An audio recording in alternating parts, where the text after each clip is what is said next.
Do you have a feeling that meditation would be helpful for you, but it absolutely petrifies you to death? I'm Hannah Mason, and in today's Spark, we're going to be exploring death through mindfulness. I'm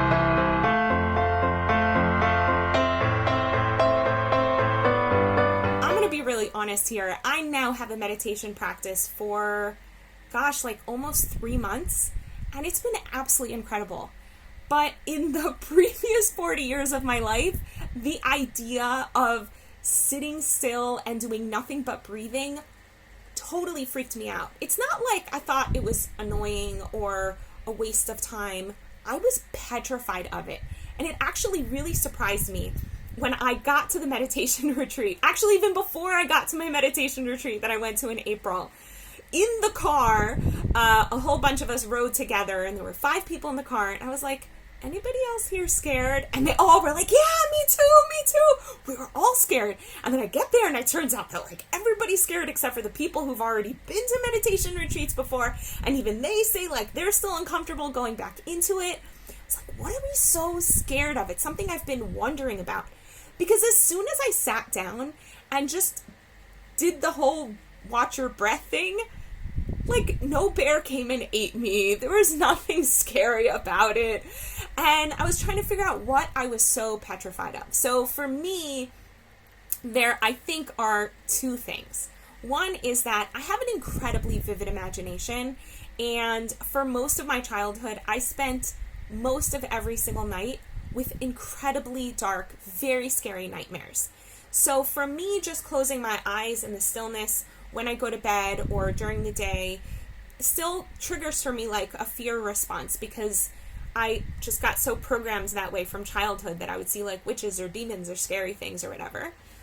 But the other thing that I think is actually more true for all of us is that I felt scared for some reason that I was going to die. And what I've come to realize is that in some way, that's a really legitimate fear. That in a way, we actually do die when we sit down to meditate. So I want to explain what that means. When we sit down and close our eyes and just follow the breath or think about some mantra, whatever way of meditation you have, I just want to simplify it and just say, let's say you sit down in whatever position's comfortable for you, or you stand and you're in a walking meditation and you're just following your breath and just watching your breath come in and out and in and out. There's a part of you that's really going to be frustrated with that. That part of you is your ego, because it's no. What do you mean you're just going to sit there and be? That part of you has defined its entire identity on all of the thoughts that it has and all of the things that it does and all of the thoughts everybody else has about you and all of this stuff that we accumulate around ourselves. That's the ego. And for you to just sit there and be in a state of awareness sends the ego a message that it's just not that important. And that for an ego is so scary. What do you mean I'm not that important? And so it'll come in and make so much noise. Just this morning, I kind of started cracking up 20 minutes into my meditation because I couldn't believe how many cockamamie, ridiculous things my ego is coming up with to distract me.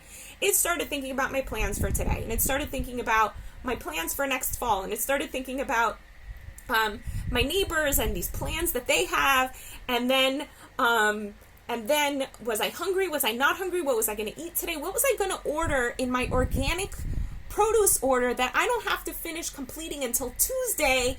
But what am I going to order there now? Just craziness. It just kept coming up with more and more things to distract me. And I thought that I would share a couple tools that I've just come up with in my head for dealing with all of this craziness.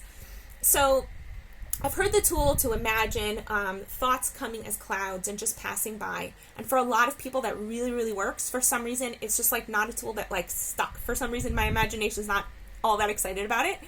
But there are 2 tools that I've used that work really well. So one is I imagine that all around above my head, there are these shelves with storage boxes. And each storage box has a title, and I actually just create new titles as the need comes along. But so let's say I'm trying to come up with plans for what I'm going to cook for dinner. So I'll literally imagine a box that says dinner plans, and I'll take this whole discussion about dinner plans and I'll put it in the box and I'll close the lid. And it's a way of my telling myself, I'm going to deal with this. It's important. I'm just going to put it up there for later. I'm not negating it. I'm not telling it it's like not important and it's never going to get heard. I'm telling those thoughts, hey, I'm going to store you for later.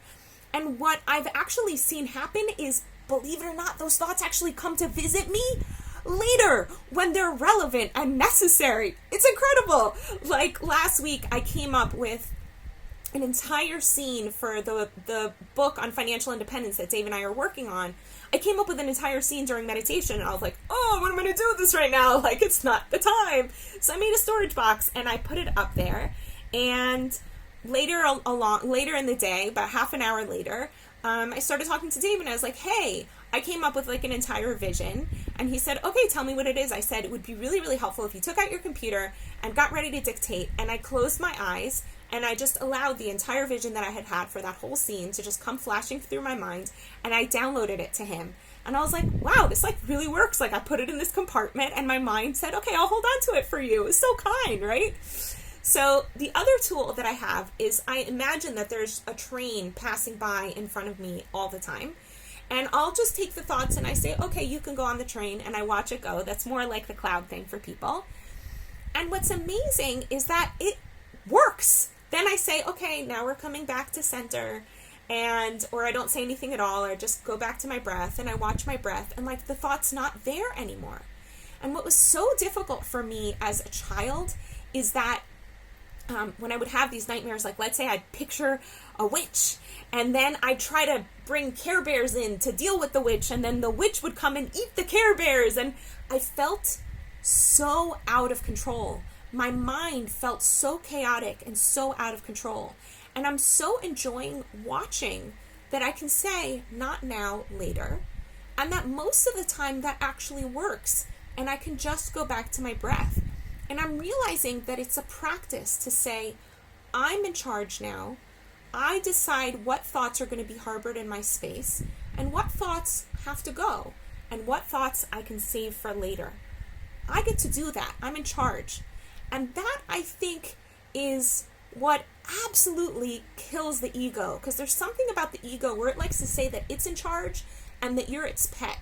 But really, every faculty we have, from our thinking, to our stature, to our body, to our consciousness, is really, all of those things are there to be tools for us to manifest our light into the world. We're not there to be their puppets, right? Like the ego can totally puppet you, and you can just be this out of control, reactive person all the time. Or you could say, no, I'm in charge here. I'm going to be deciding what ships are going to come into my harbor and what's going to hang out here right now. So I want to offer you, and I want to bless you, that you should go through a sort of a death, that your ego should get that much smaller as your frontal lobe, as the parent in you, as the adult in you expands and takes more control over your experience of life. Not trying to control life itself, just trying to control yourself, your reaction, and your experience. And hopefully with that, we will all get to experience more peace, more centeredness, more joy, more presence, and more manifesting of our amazing, beautiful light. And if you're finding that you're struggling with all of this and could really use some help with more tools and more structure to manifest your own light, coaching can really help. I happen to have time in my schedule. You can schedule a discovery session by contacting me here on Facebook or at my website at hanamason.com. In the meantime, I wish you a beautiful day. Want to experience more clarity, vibrance, and joy in your life? Book a discovery session with Hana at hanamason.com/joy.